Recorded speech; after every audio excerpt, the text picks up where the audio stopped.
여러분 이 레이기를 좀 잘 배우고 있습니까? 항상 제 마음에 걱정입니다. 이걸 좀 제대로 이해를 하고 있나 못하고 있나. 자, 우리가 성경을 배우나 마나인 경우가 있죠. 아무 의미가 없는 것이죠. 이게 실제 내 신앙이 반드시 돼야 되는 거죠. 그래서 오늘 이 말씀을 여러분 정말 잘 배우시기를 바랍니다. 오늘은 위임식에 관한 말씀인데요.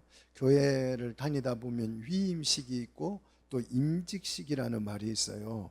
자, 위임식, 이임식, 그 임직식 우리가 많이 들어본 용어들인데 이 두 표현 중에 위임식이 맞을까, 임직식이 맞을까? 여러분 어떤 게 맞을 것 같아요? 위임식이라고 표현하는 게 맞겠어요? 임직식이라고 표현하는 게 맞겠어요? 자, 제사장을 세울 때에는 이 위임식이라는 게 이 표현이 맞습니다. 위임을라고 하죠. 어떤 직무를 맡기는 거죠. 위탁하는 거죠. 자, 그래서 이 제사장을 세울 때는 위임식이라고 그러죠. 그래서 목사를 세울 때는 위임 목사 이렇게 말하죠. 근데 이제 그 직무를 위임한 그 목사가 자기의 그 직분을 성도들과 나누어서 가질 때 그걸 직분이라고 그러고, 그 직분을 받은 사람을 세울 때는 임직한다 그렇게 표현하는 거죠. 자, 제 위임이라고 하는 것은 권한 있는 임무를, 직무를 위탁하는 것을 위임이라고 그러죠. 자, 그러면 위임 받은 그 직무를 나누어 갖는 것을 직분이라고 한다 그래요. 여러분 그래서 직분이라고 그렇게 표현하는 거죠. 자, 성경에서 이 위임식이 얼마나 중요한지 오늘 이 8장에 정말 고스란히 녹아져 있습니다. 오늘 이 8장을 읽어보시면 와, 이 위임이라는 것이 얼마나 중요한가 하는 것을 충분히 알 수 있는데, 이 위임식을 하게 된 것은 출애굽기 29장 1절 말씀을 근거로 한 거죠. 자, 출애굽기 29장 1절 말씀에 보면 뭐 어떻게 기록이 되어 있습니까? 내가 그들에게 나를 섬길 제사장 직분을 뭐 한다고 그랬어요? 위임한다 그랬어요. 내가 그들에게 나를 섬길, 그러니까 여기서 나는 하나님이죠. 하나님을 섬길 제사장의 직분을 뭐 한다고? 위임하는 것이다 그랬습니다. 섬길 제사장, 그러니까 섬기는 일을 할 제사장의 그 직분을 위임하여 그렇게 표현한 이 말씀을 근거로 해서 오늘 위임식이 되는데요. 정말 너무너무 중요한 것이 오늘 본문에 고스란히 녹아져 있죠. 8장 우리 33절 35절 보면 위임식은 총 며칠간 한다고요? 요즘은 그냥 한 2시간 하면 끝나죠. 그런데 제사장을 세울 때 이 위임식은 얼마나 걸려요? 7일 걸려요. 여러분 성경에서 7일은 어떤 기간이죠? 완전한 기간이죠. 또 성경에서 7일은요 천지를 창조한 기간이에요. 이렇게 7이라고 하는 숫자가 어마어마하게 긴 시간이다. 천지를 다 창조하는 시간과 같은 시간으로 뭐 하는 거예요? 제사장의 직분을 위임하는 거예요. 그 예식을 갖는 거죠. 이렇게 중요하다. 천지 창조 기간만큼이나 이 위임식 기간이 중요하다는 것을 말해주고 있습니다. 뿐만 아니라 이 7일간 주야 7일간 그 임직을 받는 그 위임을 받는 제사장은 그 제사장 뜰에서 수경을 해야 합니다. 묵고 자고 거기서 다 해야 돼요. 회막문을 떠나지 못하도록 되어 있습니다. 자, 그러면 이 회막문 안에 뜰이 있죠. 그리고 이제 그 뜰을 지나서 어디로 갑니까? 성소로 들어가고, 성소를 지나면 지성소가 나오죠. 이 삼중구조 여러분 이해하시죠? 머릿속에 항상 들어 있어야 돼요. 자, 그러면 이 회막뜰에는 지붕이 있을까요? 없을까요? 없어요. 지붕이 없어. 그러면 일주일 위임식을 할 때에 비가 올 수도 있고 눈이 올 수도 있고 바람이 불 수도 있고 다양한 일이 일어날 수 있는데, 그 7일 동안은 어떻게 해야 돼요? 제사장들이 위임받는 제사장은 거기에서 7일간 노숙해야 되는 거죠. 위임식이라고 하는 것은 이렇게 엄격하고 중요한 것입니다. 이런 것들이 얼마나 위임식이 엄격하고 중요한 것인지를 말해주고 있는데, 칼빈은 그래서 이 7주야, 이 7주야를 이렇게 설명했습니다. 이것은 직업이 아니라 하나님과 영구적 동행이다. 이 7일간 안 떠나는 것, 하나님을 떠나는 일이 있어서는 안 된다, 그것을 포함한 의미한다는 것이죠. 그래서 하나님과 딱 달라붙어서 자신의 일생을 하나님 앞에 헌신을 고백하는 시간이다, 이렇게 표현했습니다. 자, 위임식이라고 하는 것은 이렇게 중요하고, 여러분이 직분을 받는다고 하는 것은 이렇게 중요한 것이라는 것을 꼭 기억하시기를 바랍니다. 그리고 오늘 이 구조를 보시면 오늘 위임식이 있고, 이제 다음 9장에 가면 그 위임을 받은 제사장이 첫 번째 이 제사를 하나님 앞에 드리고, 그 다음 딱 10장 넘어가면 나답과 아비후의 얘기가 나와요. 자, 나답과 아비후는 하나님이 명령하지 않은 다른 불로 하나님 앞에 제사하다가 어떻게 됐어요? 죽게 되죠. 이 예배는, 나답과 아비후의 예배는 실패한 예배의 모델이에요. 정말 성경은 너무너무 중요할 때는 항상 그것을 가장 먼저 표시해 주죠. 먼저 소개하죠. 그 초대교회가 생겼을 때에도 실패한 사람이 있죠. 아나니아와 삽비라가 실패를 하고, 그 다음에 여리고성에 딱 들어와서, 가나안 땅에 들어와서 여리고성을 정복했을 때에도 실패한 사람이 소개되죠. 누굽니까? 아간이죠. 인류 역사가 딱 시작해서 첫 예배를 드리는데 아벨의 예배와 아간의 예배가 소개되면서 성공한 예배, 실패한 예배를 소개하고 있어요. 이게 왜 이렇게 가장 먼저 이런 것들을 소개하느냐 그러면, 이 예배가 우리에게 있어서 너무 중요하다, 그 얘기를 하고 있는 거죠. 자, 예배는 우리가 오늘 성공할 수도 있고 실패할 수도 있다. 이거 앉아 있다고 해서 예배 드린 게 아니에요. 여기에 지금 내가 앉아 있으니까, 예배에 참석했으니까, 예배당에 와 있으니까 나는 예배를 드린 것이야, 이렇게 생각하면 바보스러운 생각이에요. 그 예배를 내가 드렸으면 받아야 되겠죠. 받으시는 분이 받았어야 내 예배가 온전한 예배지. 나는 드린다고 드렸는데 받는 사람이 안 받으면 그 예배는 공예배다, 드리나 마는 한 예배라는 것입니다.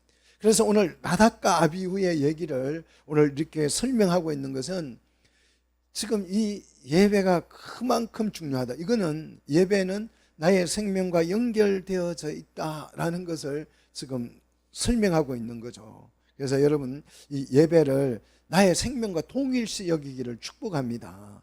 예배는 곧 나의 생명이다. 요게 생겨야 돼요. 신앙생활을 하려면, 신앙생활은 예배생활이죠. 예배는 나의 생명과 동일하다. 어떤 경우에도 나는 예배를 소홀히 여기지 않겠다. 예배를 소홀히 여기고 멸시했다가 낭패를 당한 사람들이 성경에 얼마나 많이 나옵니까? 그죠? 자, 그래서 여러분의 오늘 이 위임식을 통해서 예배에 대한, 그 직무에 대한 중요성을 깨달는 시간이 되기를 축복합니다. 많은 사람들이 신앙생활을 할 때 그냥 예배 참여하는 것으로 너무너무 만족해해요. 그래서 예배 막 프로그램이 좋고 예배 시스템이 좋고 막 그러면 거기에 앉아가지고 그걸 내가 만족을 하고 있는, 예배를 통해서 내 만족을 하고 있는 경우가 너무나도 많습니다. 그런 예배는 정말 예배가 아니죠.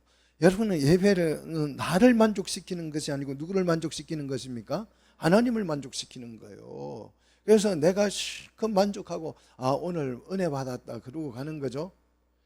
예배가 무슨 내 만족시켜주는, 내 충족시켜주는 그런 그 오케스트라도 아니고 무슨 영화도 아니고 무슨 드라마도 아니잖아요. 우리의 예배를 통하여서 하나님이 기뻐하시는 그런 예배가 될 때에 우리의 생명이 더 풍성해질 줄로 믿습니다. 자, 이 음식을 위해서 준비물이 필요한데요. 자, 우리 한번 성경을 보시면 2절 의복, 쭉 밑으로 보시면 의복을 준비해야 되고, 그 다음 관유를 준비하도록 돼 있죠. 그 다음에 속죄제의 숫송아지를 한 마리를 준비하게 되고요. 그 다음에 순양 2마리는, 순양은 2마리가 필요하죠. 그 다음 무교병 한 강주리, 이거는 소재용이죠. 무교병은 한 강주리. 그리고 이제 관유를 준비했으니까 이 무교병에는 우리가 소재를 배울 때 반드시 들어가야 될 것이, 자, 공가루, 그 다음에 기름, 그 다음 벌써 까먹었어요? 향. 이 세 가지, 거기에다가 언약의 소금까지, 요거는 항상 소재물에 빼서는 안 된다. 그렇게 우리가 소재 때 배웠어요. 까먹었지만. 그런데 오늘 여기 보니까 무교병 한 강주리는 준비했고 관유를 준비했으니까 기름은 준비된 거죠. 그런데 뭐가 없어요? 향은 없어요. 왜 향을 빠뜨렸을까 하는 거예요. 위임식 소재에서 왜 향은 빠졌을까?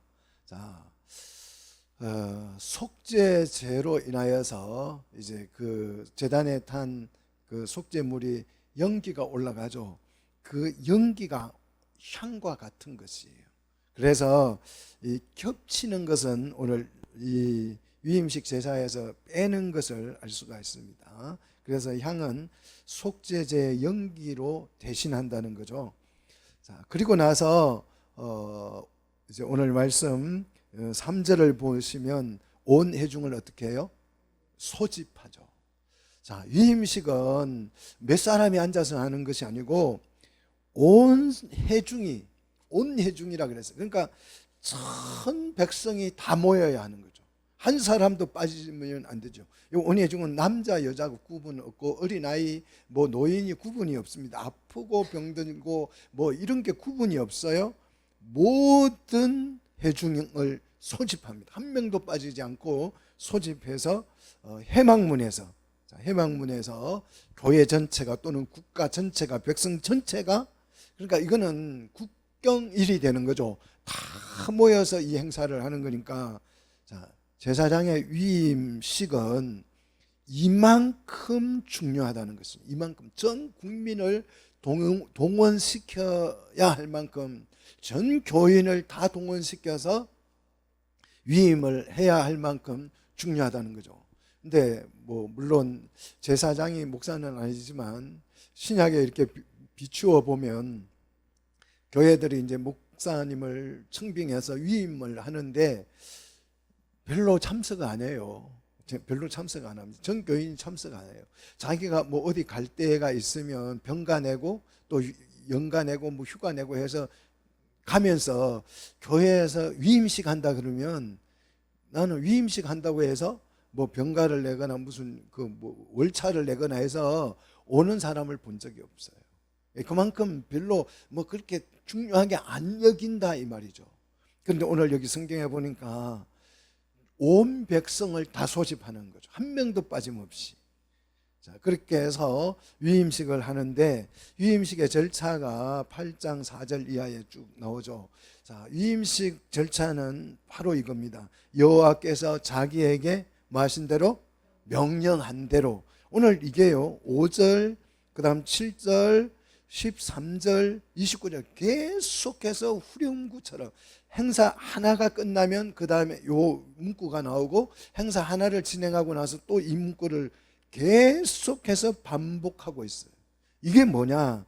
위임식이 하나님의 말씀 그대로, 절차 그대로 진행되어야 한다는 것을 강조하고 있는 거죠. 그래서 이 위임식이라고 하는 것은 인간의 제도가 아니에요. 교회 제도가 아니에요.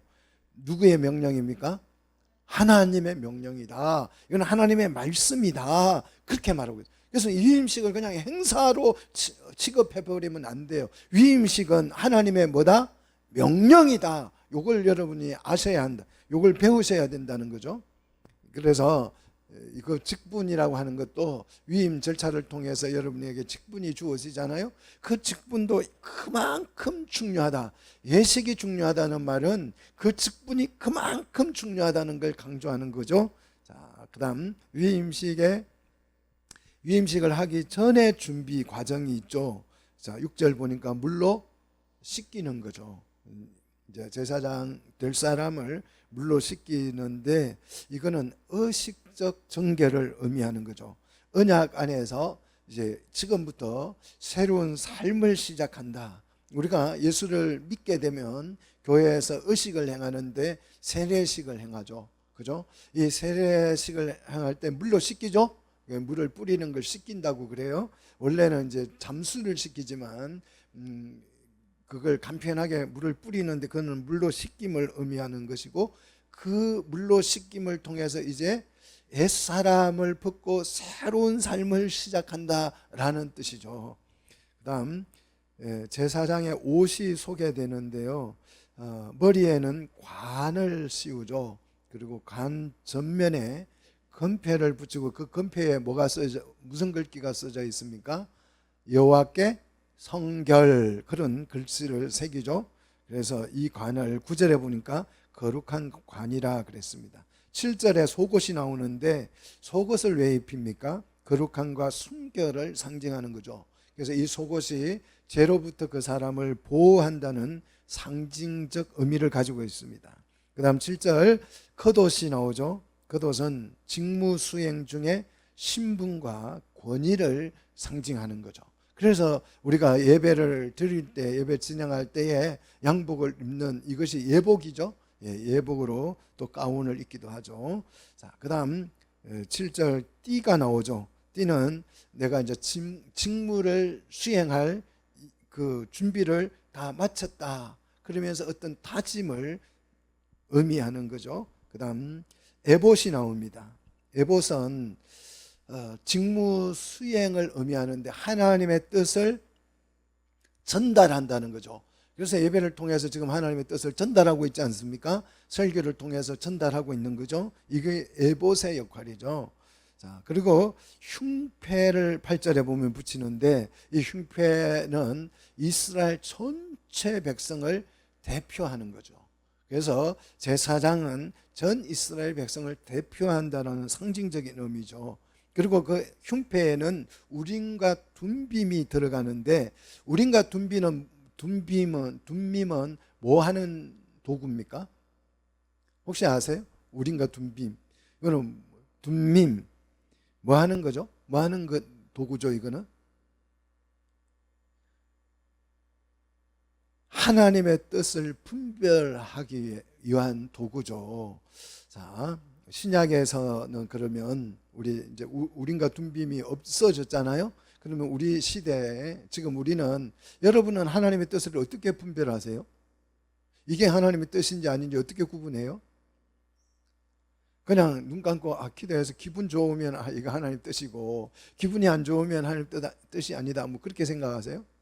어떤 분은 그게 형통하게 잘 되면 하나님 뜻이라 그러고, 그게 막히면 하나님 뜻이 아니라 그러고 그래요. 근데 성경을 보면 막 이렇게 사역을 하는데 안 돼서 고난당하고 하는 경우가 더 많죠. 그래도 하나님 뜻이에요. 그게 잘 되는 것이 오히려 안 되는 경우도 있잖아요. 하나님 뜻이 아닌 경우도 많이 있습니다. 그렇게 뭐 환경이 또 어떻게 환경을 통해서 구분한다, 뭐 그런 분도 있고, 그거는 하나님의 뜻을 자의적으로 해석을 하는 거죠. 그는 하나님 뜻이 아니죠. 무당들이 그렇게 하는 거죠. 자, 우리 신약의 성도들은 하나님의 뜻을 말씀으로 분별합니다. 믿습니까? 말씀에 그것이 옳으냐 그러냐. 그 다음 두 번째는 교회의 공동체의 결정을 하나님의 뜻으로 이해를 합니다. 자, 그러면 교회의 그 결정이 어떻게 올바를 수 있느냐. 자, 구약에는 예수 그리스도의 구속의 은혜 이전 시대이기 때문에 우림과 둠빔으로 이 뜻을 분별했는데요, 신약에서는 그렇게 하지 않아요. 교회 의사결정을 통해서 하나님의 뜻으로 판단하는데, 그럼 교회가 정말 옳게 판단할 수 있느냐, 어떤 근거로 옳은 판단을 할 수 있느냐, 그것이 그리스도의 보혈로 인해서 우리는 속죄를 받아서 그리스도의 의가 우리에게 부과됐기 때문에 우리는 이 의를 힘입어서 옳은 결정을 할 수 있게 되는 거죠. 그리고 성령의 인도하심이 있죠. 자, 그래서 우리는 우린과 둔빔으로 하나님의 뜻을 분별하는 것이 아니고 하나님의 말씀을 가지고 우리의 공동체의 의사결정을 통해서 옳고 그름을 판단할 수 있는 거죠. 자, 거룩한 관, 이 거룩한 관, 절대 거룩한가 하나님의 소유라는 표시죠. 하나님께서 인을 쳐놓은 것과 같은 의미를 가지고 있죠. 그 다음 10절 관유입니다. 관유. 자, 이 관유, 기름을 바르는 의식이죠. 자, 기름을 바른다, 기름을 붓는다. 우리가 그런 표현이 많이 쓰죠. 직분자를 세울 때 기름을 바른다, 기름을 부었다, 그런 표현을 썼는데 기름을 왜 부을까? 기름은 뭘 의미하는 것인가? 자, 기름을 바른다라고 하는 의미는 거룩으로 상태의 변화를 의미하는 뜻이에요. 자, 원래는 세속적인 것이었지만 기름을 바름으로써 이것은 거룩하게 상태가 바뀌었다라는 거죠. 그래서 기름 부음, 이 기름은 성령을 의미하고 우리의 상태가 바뀌었다. 자, 내가 태어나서 지금까지 쭉 자라오는데 나의 상태가 언제 바뀌느냐? 하나님의 자녀로 언제 바뀝니까? 성령의 기름 부으시는 그 순간에 내가 바뀌는 거죠. 그래서 그 상태가 바뀌는 그 순간을 우리는 뭐라고 표현하냐 그러면 거듭남이라고 표현하죠. 그래서 거듭난 사람은 이제 새로운 세상이 눈에 들어오죠. 그렇죠. 자, 우리가 처음에 태어났을 때는 뭐 우리가 주변에 보이는 우리의 환경, 이걸 보고 이걸 세상이라고 믿고 살아왔는데 어느 날 성령이 나에게 임함으로 인해서 내가 순식간에 거듭나 버리면 이 세상이 사라지고 어떤 세상이 눈에 열립니까? 하나님의 나라가 열리는 거죠. 그래서 그 나라를 위해서 우리가 일하고 살 수 있게 되는 거죠. 니고데모가 그게 안 됐죠. 그래서 예수님에게 찾아왔더니 야, 네가 거듭나야 하나님의 나라에 들어갈 수 있어. 그러니까 니고데모가 거듭나는 게 도대체 뭐예요? 이러고 있죠. 그래서 유대인들은 여전히 거듭나지 못했다는 거죠. 그러니까 세상을 일원론적으로 유대인들은 지금도 보고 있습니다. 그 일원론적 사고 때문에 지금도 유대인들은 시오니즘을 주장하고 있어요. 예루살렘이 회복돼야 된다. 그래서 다윗의 왕국이 다시 서야 한다. 이러고 지금까지 있죠. 그게 일론이죠. 자, 우리는 개신교는 일론을 내서 벗어나가지고 어거스틴에 의해서 이원론이 돼버렸죠. 그래서 하나님 나라는 저기 어딘가에 어디 은하교회 뒤쪽에 어딘가에 있을 것이고 우리가 죽으면 이제 천사가 와서 이렇게 딱 엎드리면 그 어깨에 쭉지 딱 잡고 있으면 천사가 태워다 줄 거죠. 그죠? 그렇게 믿고 있지 않으세요? 아니, 그렇게 여러분 다 믿고 있어요. 하나님 나라를 못 보니까 그런 현상이 일어나는 그 거듭남이라고 하는 것이 중요하다. 오늘 기름 부으심이 이렇게 중요하다. 거룩으로 상태가 바뀌는 것이죠. 자, 계속해서 보시면 10절 계속 보시면 성막의 모든 기구에 뭘 발라요? 뭘 바른다고요? 성막의 모든 기구에 기름을 바르고 11절 보니까 제단에 몇 번요? 7번 뿌린다 그랬어요. 자, 성막의 모든 기구와 제단까지도 다 뭘 시켜요? 기름을 바르고 뿌려요. 그래서 거룩의 상태 변화가 일어나야 되는 거예요. 자, 지금 이 예식은 뭐 하는 예식이에요? 제사장을 세우는 예식이에요. 제사장을 세우는 예식에 제사장에게 기름을 붓는 게 아니고 어디다가 부었다고요? 어디다가 발랐다고요? 제단에 모든 기구에 그 어디에다가 기름을 뿌렸다고요? 제단에 7번 뿌렸다. 여러분 이게 너무너무 중요한 얘기예요. 여러분이 다른 데서 이런 얘기를 들을 수가 없어요. 성경을 이해를 못하고 하기 때문에 뭐 성령의 기름 부으심이다 이렇게만 얘기하지 왜 제사장 위임식에 제단을 성별시키냐, 제단의 기구에다가 기름을 바르느냐, 이게요 굉장히 너무너무 중요한 것입니다. 자, 그리고 이제 그 아론의 머리에 붓고 바르죠. 역시 이제 제단을 하고 난 뒤에 그 다음에 아론의 머리에 붓고 기름을 바릅니다. 역시 이것도 상태 변화예요. 자, 바른다라고 하는 것은 직접 접촉을 하는 거죠. 성령에 내가 접촉되는 것을 말하죠.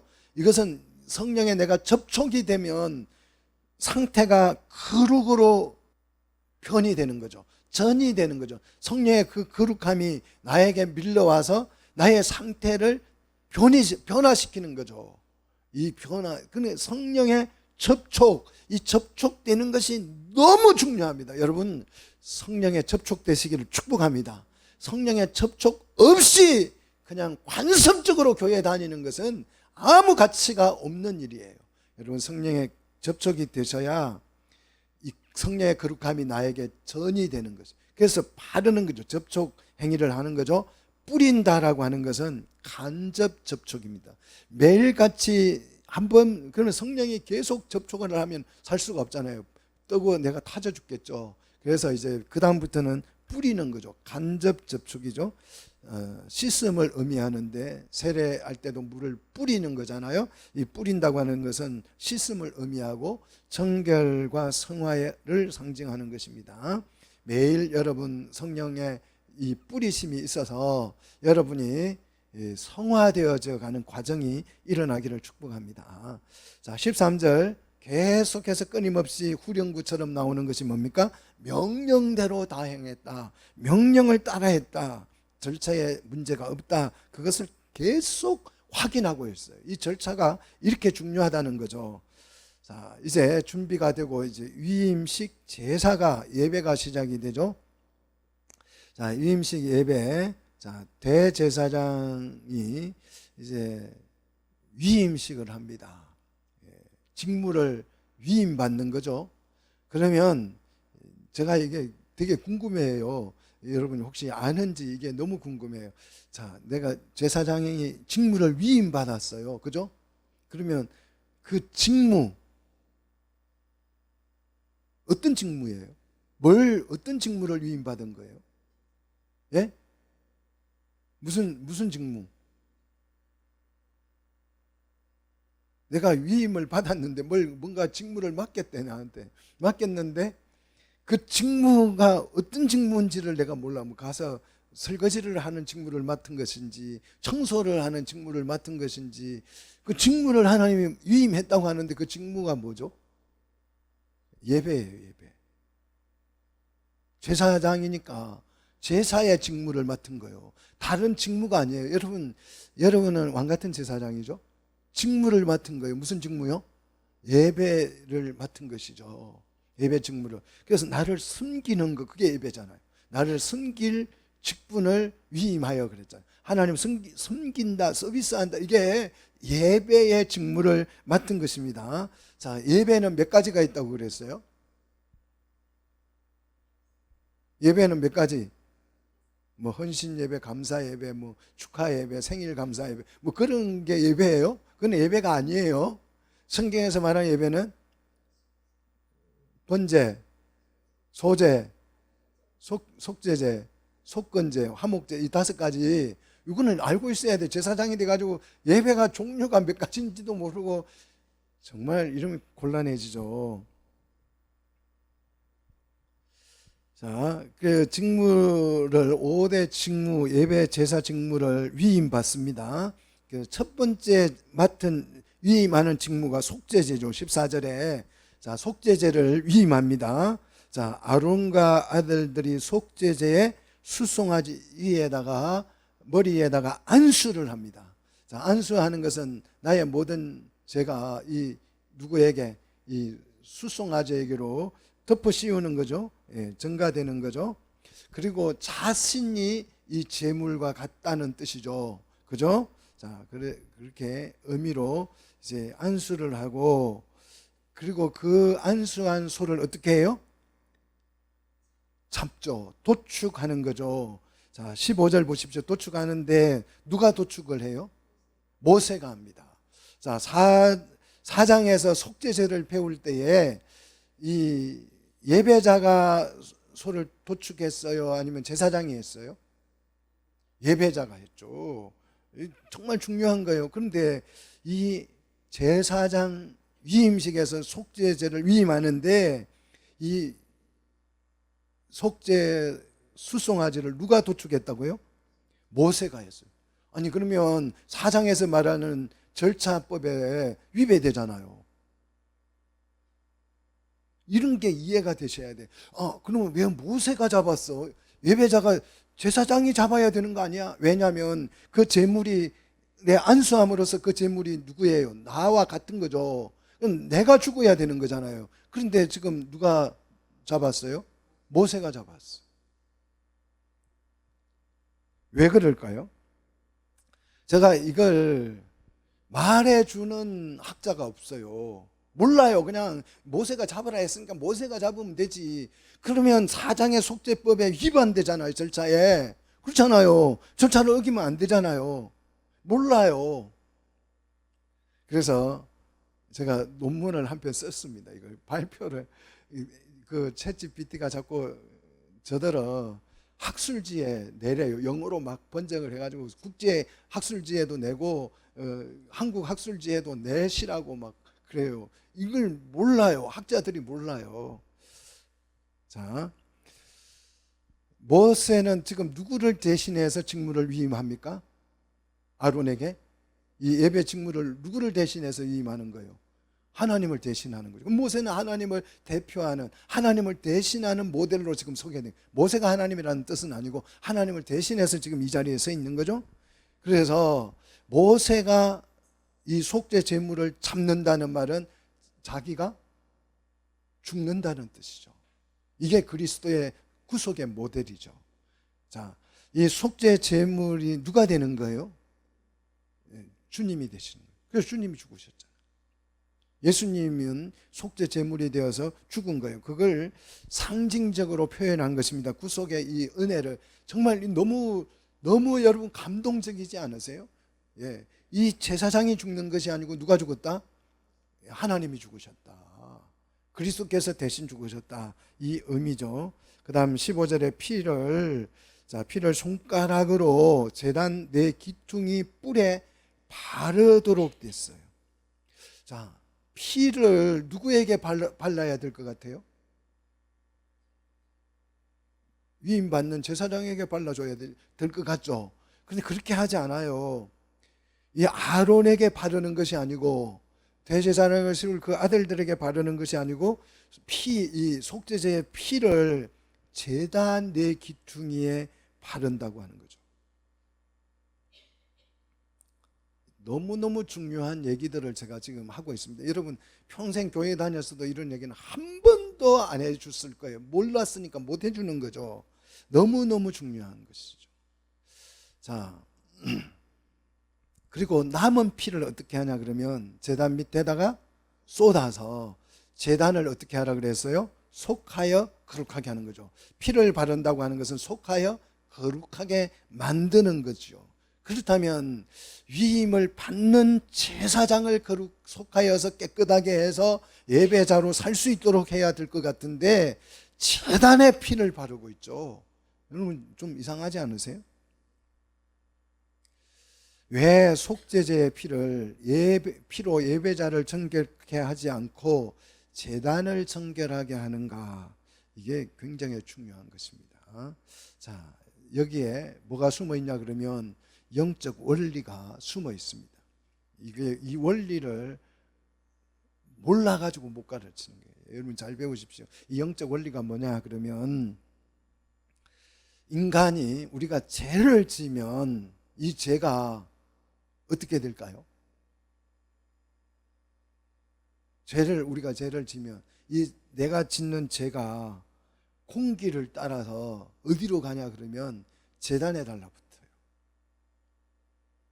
우리가 죄를 지면 제단으로 막 이 공기 중으로 죄가 날아가서 제단에 가서 득득지 붙는 것입니다.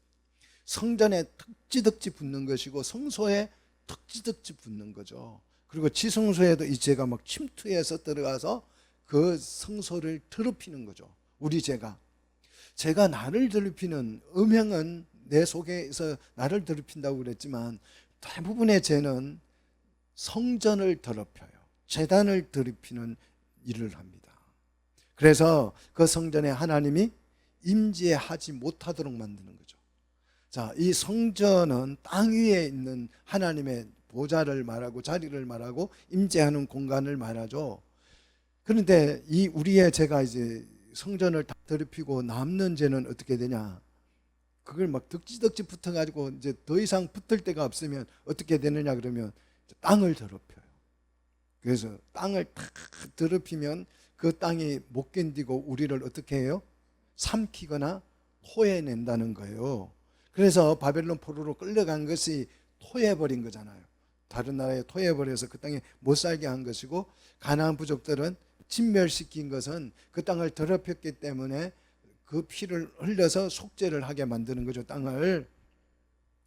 자, 우리가 죄를 지으면 이게 막 공기 중으로 막 우리 죄악들이 가시가 되고 못이 되고 창이 돼가지고 제단을 향하여서 날아가는데, 그 제단에 누가 서 있습니까? 제물 대신 예수님이 서요. 그래서 우리의 죄가 제단에 서신 예수님을 가시로 찌르고 못으로 찌르고 창으로 찔러서 갈갈이 찢어서 비참하게 만들어서 피가 그 제단에 쏟아지게 만들어서 그 덕지덕지 붙은 인류의 모든 죄가 깨끗하게 청결하게 제단을 깨끗하게 씻어주는 거죠. 그러면 거기에 누가 임할 수 있어요? 하나님의 임재가, 하나님이 임하셔서 우리의 예배를 받을 수 있게 되는 것이죠. 그래서 제단을 깨끗하게 먼저 청결하게 한다는 거죠. 이 영적 원리가 이해되셔야 돼요. 그래서 예수님은 자석이에요. 뭘 빨아다니는 자석입니까? 우리의 인류의 죄를 막 빨아들이는. 그러면 우리가 죄 지은 죄가 어떤 것은 못이 돼서 날아가고, 어떤 죄는 가시가 돼서 날아가고, 어떤 죄는 창이 돼서 날아가서 예수님의 심장을 뚫기도 하고 머리를 찌르기도 하고, 손과 발을 찔러서 예수님의 피를 흘리게 만드는 거죠. 그래서 우리 예수님은 제단 위에 서 있는 거죠. 그래서 이 제단을 먼저 깨끗하게 하는 것이 위임식 절차다. 그래서 제단이 깨끗해지면 하나님이 임재를 하시고, 임재를 하시면 우리의 예배가 그곳에 드려지면 하나님이 그 예배를 받는다. 이것이 속죄제의 원리입니다. 속죄의 원리입니다. 자, 속죄제의 제물에 이제 피까지 배웠어요. 기름은 어떻게 하느냐? 16절 제단 위에서 어떻게 해요? 불사르죠. 자, 불사르면 속죄제의 피가 하나님의 공의를 만족시켰으므로 우리의 예배는 향기로운 기름이 되어서 그것이 하나님 앞에 연기로 올라가서 하나님 앞에 연락된다. 이것이 예배의 기본 원리예요. 우리 예배가 이렇게 연락되는 것입니다. 그래서 예수 그리스도의 보혈이 우리의 제단을 깨끗게 하시고 그의 기름이 이제 들어져서 향기롭게 되어서 우리의 예배가, 우리의 드리는 이 예배가 향기롭게 바뀌어서 하나님 앞에 들어질 때 예배가 연락됩니다. 자, 그 다음 속죄제의 가죽과 고기와 똥 17절, 이것은 진영 밖에 가서 불사릅니다. 자, 요게 그러니까 좀 이 지저분한 것들은 밖에서 이렇게 통에 갖다 버리는 것이지, 여러분 그 개념을 가지면 안 돼요. 그 개념이 아니에요. 자, 진영 밖에 가서 불사른다고 그러는데, 이것도 역시 하나님의 뭐에 근거한 것입니까? 명령에 근거한, 말씀에 따라서 지금 이 일을 하는 것인데, 이거는 뭘 의미하면 우리 죄가 옮겨진다라는 의미예요. 자, 진영 밖으로 옮겨진다라는 뜻이죠. 자, 예수님이 어디에 서 있다고요? 제단 위에 서 있어서 우리 죄가 가시로 못으로 바뀌어서 예수님을 찔러서 피를 흘려서 제단을 정결케 한다는 거죠. 그런데 예수님의 십자가는 어디에서 못 박혔어요? 성문 밖으로 나가서, 제단이 내서 죽은 것이 아니고 어디서요? 성문 밖에 나가서 골고다라는 해골이라는 골짜기에 가서 예수님이 못 박히죠. 우리의 죄를, 제단에서 그 득지득지 붙어 있는 이 모든 죄를 예수님이 다 썰어 담아서 자기가 짊어지고 성문 밖으로 나가서 이제 골고다 언덕에서 죽은 것을 상징하는 거죠. 우리 죄를 옮기는 것을 의미하죠. 대속죄일에 이제 배우게 되겠지만 아사셀의 염소가 모든 죄를 짊어지고 광야로 나가서 죽게 되는 거죠. 그걸 상징하는 것입니다. 자, 주님이 이 아사셀이 했던 그 일을 하셨다는 거죠. 자, 여기까지가 이제 속죄제에 대한 공부입니다. 두 번째 위임 제사가 번제지요. 18절. 자, 번제는 두 마리 순양 중에서 한 마리를 번제로 드리는 거죠. 첫 번째 순양, 두 마리 중에서 첫 번째 순양을 역시 예배자가 머리에 안수하고 누가 죽여요? 모세가 죽이는 거죠. 그리고 이 번제는 전부를 드리는 거죠. 자, 그래서 첫 번째 순양의 피로 제단 사방에 뿌립니다. 제단을 성결케 하는 거예요. 정결케 하는 것이죠. 그 다음 20절, 고기와 기름 전부를 불사르어서 향기로운 냄새가 되게 한다. 그래서 번제죠. 번제는 전부를 다 불태워 드리는 것입니다. 자, 그 다음 세 번째 위임 제사가 하목제입니다. 하목제를 위임하는 거죠. 22절. 자, 두 마리 순양 중에서 이제 두 번째 순양이죠. 이 두 번째 순양을 가지고 하목제를 드립니다. 절차는 동일해요. 이 하목제의 피는 이제 하목제로 넘어왔어요. 속죄제는 다 드리는 것이고 피를 제단에 바르는 것이고, 근데 이 하목제의 피는 달라요. 자, 24절을 보시면 어디에다가 바릅니까? 아론의 오른쪽 귀 부리에 바른다. 자, 이것은 뭘 의미합니까? 이제 사람을 정결케 하죠. 화목제에서 사람을 정결케 하는데 오른쪽 귀 부리에 바른다는 말은 올바른 말씀을 알아들으라는 거죠. 말씀을 올바르게 알아듣는 삶을 의미하죠. 여러분, 말씀을 정말 올바르게 알아들을 수 있는 귀가 열리기를 축복합니다. 귀가 정결하게 되면 말씀이 제대로 들려요. 근데 귀가 정결하지 않으면 어떻게 돼요? 말씀이 왜곡돼서 들리죠. 그래서 시험에 드는 거예요. 자, 그 다음 오른쪽 엄지발가락에 바르라 그랬습니다. 이거는 올바르게 행하고 우선적으로 엄지는 우선을 의미하죠. 자, 오른쪽은 올바름을 의미하는 것이라면 이 엄지는 우선함을 의미합니다. 그래서 올바르게 말씀을 알아들어서 올바르게 행동하고 우선적으로 그 말씀을 따라 행할 것을 요구하는 거죠. 손가락에 바르는 것은. 자, 그 다음 오른쪽 엄지발가락입니다. 이는 올바르게 우선적으로 말씀을 따르라는 거죠. 발에 발을 놨으니까 행하고 따르고, 그러니까 듣고 행하고 따르라는 거죠. 제사장은 말씀 중심의 삶을 살라는 의미입니다. 사랑하는 성도 여러분, 우리는 왕같은 제사장으로 세움을 받았어요. 말씀 중심의 삶이 우리 속에서 일어나기를 축복합니다.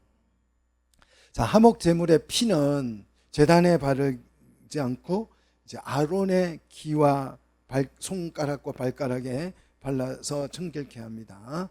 자, 이게 이제 하목제를 위임한 거죠. 그 다음 소제입니다. 자, 소제를 위임하는데 이 하목제와 소제를 혼합하고 있어요. 굉장히 특이한 예배죠. 자, 네 번째 위임 예배는 소제입니다. 자, 하목제물 중에서 25절 보십시오. 하목제물 중에서 기름과 오른쪽 다리가 있어요. 이 하목제물 중에서 기름과 오른쪽 다리는 자, 소제물 26절에 이 소제물 무교병 한강주리에서 무교병 1개와 기름 섞은 떡 1개와 전병 1개와 기름을 하목제물 오른쪽 다리 위에 어떻게 올려놓는 거죠. 자, 하목제물 기름과 오른쪽 다리 위에다가 소재물을 올려놓는다 그랬어요. 자, 놓고 27절에 그 전부를 아론의 손과 아들들의 손에 두어서 요제로 드리라. 요제는 흔들어서 드린다는 거죠. 자, 흔들어서 드린 것을 의미합니다. 그래서 이 하목제는 교제를 의미한다 그랬잖아요. 하나님과 교제를 의미한다라는 것이고, 소제는 이 소제의 무교병은 뭘 상징한다고요? 뜻을 상징한다. 말씀을 상징한다는 거죠. 그래서 우리의 교제는 어디 안에서? 하나님의 말씀 속에서 교제가 이루어져야 된다. 제사장들은 하나님의 말씀과 교제하셔야 합니다. 믿습니까? 여러분, 매일 하나님의 말씀을 묵상하고 읽고 교제하시기를 축복합니다. 28절 이 하목제와 이 소제를 다시 28절에 어떻게 해요? 어디다가 올려놓습니까? 28절 보니까 이번에는 이제 번제물 위에다가 올려놓죠. 그죠? 자, 굉장히 특이하죠? 자, 하목제물 위에다가 소제물을 올리고, 소제물을 하나님 앞에 요제로 드린 다음에 그것을 다시 어디에다가요? 번제물 위에다가 드려서 온전히 헌신하게 하는 거죠. 자, 그리고 이제 29절에 하목제물의 가슴 부분, 가슴의 부위죠. 이 가슴 부위를 요제로 드리는데, 요제를 가슴을 드리는 것은 마음을 드린다는 의미죠. 자, 가슴은 위임식에서 이 위임식 그 제물을 잡은, 순양을 잡은 누구에게? 모세의 몫으로 주는 거예요. 그러면 모세가 이 가슴을 먹습니다. 그죠? 자, 고기를 먹는다는 것은 뭘 뜻한다 그랬어요? 연합을 의미한다 그러죠. 그럼 내 몸속에 받아들이는 거예요. 여러분이 성찬을 먹으면 예수님을 먹는 거죠. 예수님과 연합한다는 의미를 갖는 거예요. 자, 모세가 누구를 먹습니까? 가슴을, 아론이 드린 제물의 가슴을 먹어요. 그 제물은 누구를 상징한다고요? 자신을, 아론 자신이잖아요. 그게 안수했기 때문에. 그래서 아론을 먹는 거예요. 그죠? 아론을 먹는 거예요. 그래서 아론과 모세가 지금 뭐가 되는 거예요? 연합이 일어나는 거죠. 모세는 누구를 상징한다고요? 하나님을 상징해서. 하나님과 아론이 결합되는 거죠. 연합되는 거죠. 우리가 성찬을 먹는 것과 같습니다. 그래서 이 제사의 의미, 기름을 드린다고 하는 것은 온 힘을, 기름은 힘을 상징해요. 그래서 온 힘을 다하여서, 다리와 고기를 드리는 것은 온몸을 드리는 거죠. 그리고 가슴을 드리는 것은 마음을 드리는 거죠. 자, 제사장 위임식을 통해서 마음과 힘과 정성을 다하여, 뜻을 다하여, 자, 신명기 6장 5절에 너는 마음을 다하고 뜻을 다하고 힘을 다하여 여호와를 사랑해라, 이거죠. 이것이 제사장 위임식을 통해서 너는 온 힘을 다해서 예배하는데, 온 힘을 다하고 마음을 다하고 뜻을 다하여서 하나님을 사랑하라는 거죠. 이게 예배다, 우리가 해야 될 일이다 라는 것을 가르쳐주고죠. 이것이 제사장의 삶입니다.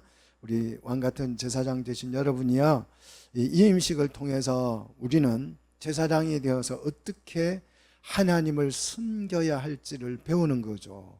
동시에 제사장이신, 우리의 대제사장이 되신 주님을 우리가 어떻게 따르고 섬겨야 하는지를 시청각적으로 공부를 시켜준 것입니다. 자, 이 제사장의 위임식을 통해서 하나님을 내가 어떻게 섬겨야 하는지, 대제사장이신 주님을 어떻게 따라가야 하는지, 사랑해야 하는지를 시청각적으로 표현해 준 것입니다. 자, 그래서 5대 제사 직무를 지금 대제사장에게 위임을 했어요. 그런데 우리가 위임식, 이 예배를, 제사를 위임하는 과정을 쭉 배웠는데 5대 제사라 그랬는데 몇 개의 제사가 지금 위임됐어요? 제일 처음에 속죄제를 위임했고, 그 다음에 번제, 그 다음 하목제, 그 다음 소제. 뭐가 빠졌어요? 속건제는 위임을 안 했어요. 속건제가 위임이 됐는지 안 됐는지 세상에 아는 사람은 여러분밖에 없습니다. 아무도 몰라요. 이것도 논문을 제가 하나 썼습니다. 하도 GPT가 써라 그래서 썼습니다. 자, 그럼 도대체 왜 속죄제는 위임을 안 했을까? 그럼 위임을 안 한 것인가? 그럼 예수님이 대제사장이니까 우리 속건제는 위임을 못 받은 거죠. 그죠? 그런데 자, 이사야 53장에 가서 보시면 53장 10절인가에 보시면 그 영혼을 속건제물로 드리기에 이르면 그랬습니다. 자, 속건제 드리기를 이르면, 자, 드린다라고 하는 것은 몸을 드려서 먹는 거죠. 연합을 의미하는 거죠. 자, 속건제도 분명히 위임됐음을 알 수가 있어요. 그런데 오늘 이 위임식에서 속건제가 빠졌습니다. 왜 그럴까? 왜 그럴까 하는 거예요. 왜 빠뜨렸을까? 까먹었나? 까먹은 게 아니겠죠. 이 속건제는 굉장히 예배 중에서 굉장히 독특한 예배입니다. 제가 속건제를 지난주에 가르쳐 드렸어요. 속건제는 굉장히 독특한, 다른 제사와는 전혀 다른 제사예요. 번제, 화목제, 소제 전혀 다른 제사입니다. 다른 제사 아주 독특한 구조를 가지고 있는데 왜 이걸 사람들이 모르냐 그러면 속건제가 빠졌으니까 안 했으니까 그냥 안 한 것이지 이렇게 생각해요. 그렇지 않아요. 뺀 이유가 있어요. 근데 뺀 게 아니고 속건제가 들어있어요. 근데 모르는 거예요. 속건제 이중 구조를 모르니까. 자, 속건제 이중 구조가 뭐냐 그러면 다른 제사는 그냥 다 하나님이 다 예배를 완성해요. 그리스도께서 다 완성을 해요. 예배를. 그리스도 속죄제도 예수님이 완성해. 우리가 할 일은 아무것도 없습니다. 그죠? 예수님이 다 완성을 해요. 번제도 소제도 예수님이 다 소제의 무교병이 돼서 다 가루가 되고 못 박혀서 다 예배를 완성해요. 그런데 속건제는 그렇지가 않아요. 속건제의 이중 구조입니다. 제가 지난번에 설명을 드렸었는데요. 아마 어쩌면 이 이중 구조로 되어 있다는 것도 사람들은 잘 몰라요. 자, 속건제는 제사 중에서 유일하게 신인 협동으로 완성이 됩니다. 자, 모든 제사는 다 하나님이 완성을 하는데 속건제는 하나님과 사람이 함께 완성을 하는 제사예요. 처음 들어보는 얘기죠. 아무도 안 가르쳐 줬으니까. 여러분이 세상에서 처음으로 이 속건제를 제대로 이해한다는 것을 여러분 강개무량하게 생각하시기를 바랍니다. 자, 속건제물은 그리스도의 몫이에요. 그리스도가 속건제물이 되는 거죠. 속건제에서 속건제물은. 그런데 이 속건제는 언제 드린다고 그랬어요? 남에게 피해를 줬을 때에 속건제를 드린다 그랬죠. 그러면 그 피해의 몫은 누가 감당해야 돼요? 예배자가 감당을 하는 거죠. 몫을. 그래서 삭개오가 내가 도적질한 것에 대해서 몇 배를? 4배를 갚겠다 그랬죠. 이게 속건제의 모델이라 그랬죠. 그리고 어떤 형제 속건제물을 드리러 왔다가 내가 형제와 다툰 일이 생각나면 어떻게 한다고 그랬어요? 속건제물을 두고 가서 화해하고 온다. 화해가, 그러니까 인간과 관계가 잘못된 것은 화해로서 배상하는 거예요. 해결하는 거예요. 물질적인 피해를 줬으면 물질을 배로 갚는 거죠. 자, 그래서 속건제는 내가 재물만 드렸다고 해서 내 죄가 용서되는 게 아니고 화해나 배상을 해야 되는데 그 배상은 예수님이 해주는 것이 아니고 누가 해준다? 내가 해야 된다. 그래서 속건제는 재물만 드렸다고 속건제가 되는 게 아니에요. 화해가 일어나야 되는 거죠. 배상을 해야 되는 거죠. 그래서 이 속건제는 예수님과 내가 협동해서 이 제사를 완성하는 것입니다. 자, 그래서 속건 제물은 속죄제의 제물과 동일해요. 그렇죠? 그러니까 두 번 이중으로 드릴 필요가 없는 거죠. 앞에 그 속죄제에 태워지는 그 기름이 향기로운 기름이 돼서 소제의 향을 뺐다고 그랬죠. 겹치는 것은 빼는 거예요. 겹치는 것까지 두 번 이중으로 하지 않습니다. 그래서 속죄 제물과 속건 제물이 동일한 거예요. 그런데 이제 이 속건제가 완성이 되려면 뭐가 필요해요? 인간의 몫이 필요해요. 화해하고 배상해주고 이 몫이 남은 거예요. 이 속건제는 누가 완성을 시키는 것이냐? 우리가 완성시키는 거예요. 우리가 속건 제물을 아무리 드려도 내가 배상도 안 해주고 화해도 안 하면 속건제가 완성이 돼요, 안 돼요? 안 돼요. 제물만 가지고는 안 된다니까요. 이게 이제 회개죠. 죄를 자백하고 가서 회개를 해야 예배가 완성되는 거죠. 이걸 안 가르치는 거예요, 교회에서. 몰라가지고 안 가르치는 거예요. 알면 가르칠 텐데. 그러니까 막 그냥 친구하고 싸웠어요. 하나님, 나 오늘 친구하고 싸웠는데요, 잘못했어요, 죄송해요, 끝이에요. 시어머니하고 다퉜어요.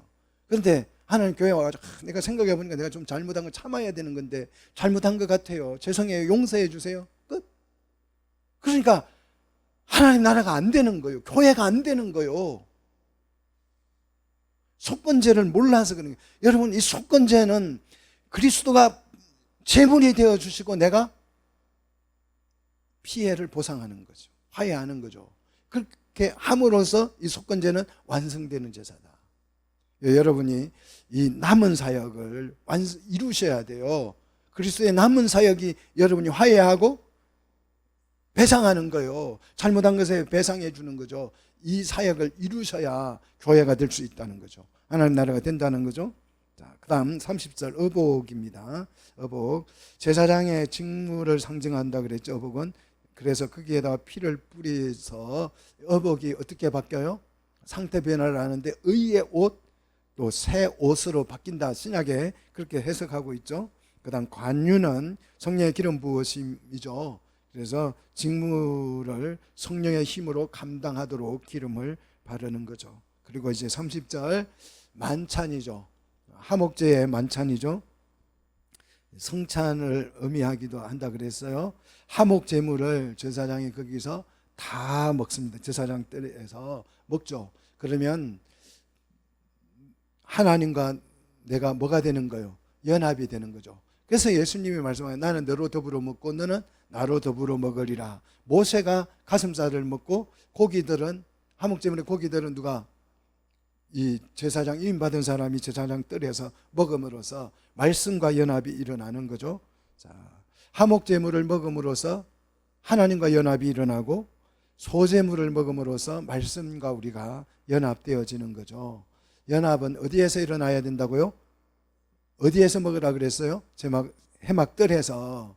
그래서 해막뜰에서 연합이 일어난다. 교회에서 연합이 일어난다. 해막뜰은 하나님 임재하는 공간이죠. 자, 그다음 이 성문 밖에 가서 불살아서 성문 밖을 성결하게 했던 그 성문 밖에서 연합이 일어나고 성결하게 했던 그것이 이제 어디로 진격해 옵니까? 성소로 진격해 오고 지성소로 밀고 들어가죠. 그래서 예수님은 이것을 천국을 침노하는 자의 것이다 이렇게 표현했죠. 자, 주의할 점이 있습니다. 주의할 점은 33절이죠. 제사장은 일주일간 회막문에서 나가면 돼야 안 돼요?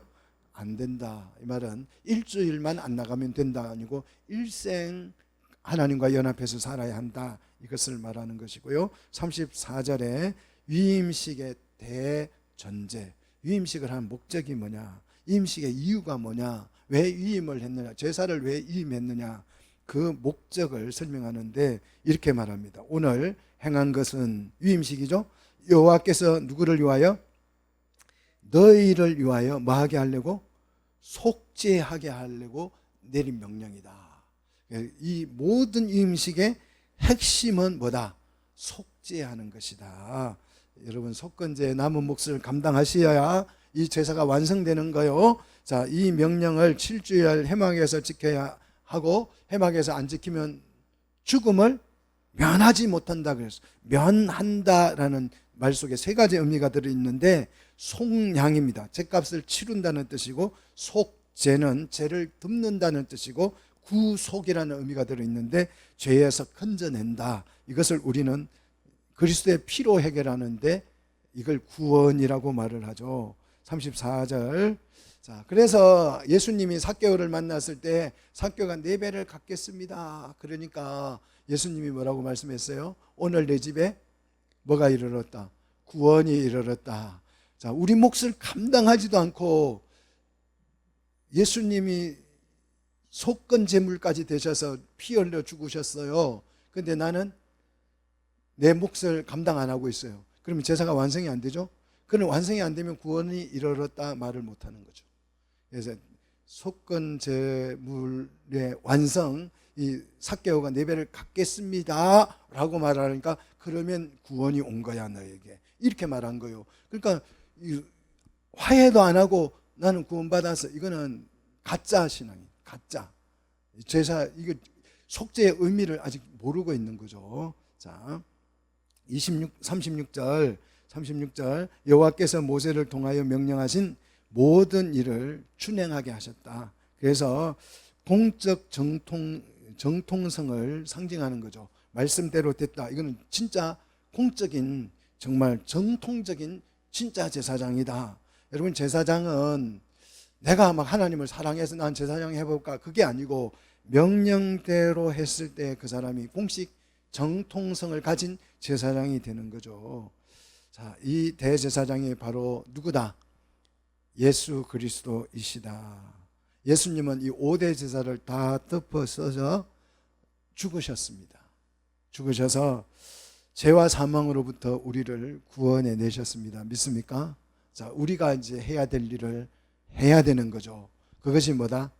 화해하고 배상해 주는, 서 죄를 끝내는 거죠. 여러분, 오늘 그래서 이 배상해 주고 화해함으로써 내 속에서 뭐가 일어나는 거요? 성화가 일어나는 거죠. 거룩하게 되어서 성장해 가서 하나님의 백성으로서, 하나님의 자녀로 세워지는 귀한 우리 제사장들이 되시기를 주의 이름으로 축복합니다.